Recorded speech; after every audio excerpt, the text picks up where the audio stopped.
नमस्कार पशुपालक मित्रांनो. आज आम्ही सोनगी येथील विजय कांबळे यांची जर्सी पाडी आहे. लहान वासरामध्ये ज्यावेळी वासरू जन्मलं जातं त्याला उठायचं बसायचं समजत नसतं.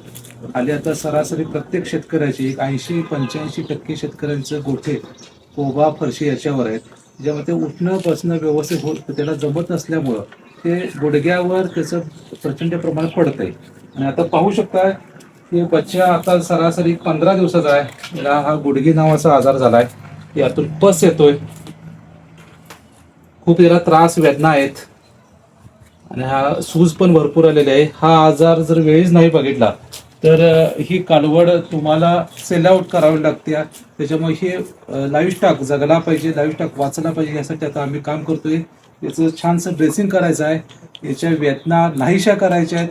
त्यासाठी मालक अधिक आम्ही प्रचंड मेहनत याच्यावर घेणार आहे. दाटला जरी अंधार एकजूट होऊ आज दिवा देऊ तेज धावर तू आभाळ आभाळ वादळ तुझ तू राजा आसमानीच बळ दहावजी तू आभाळ आभाळ वादळ तुझ तू राजा आसमानीच बळ दहावजी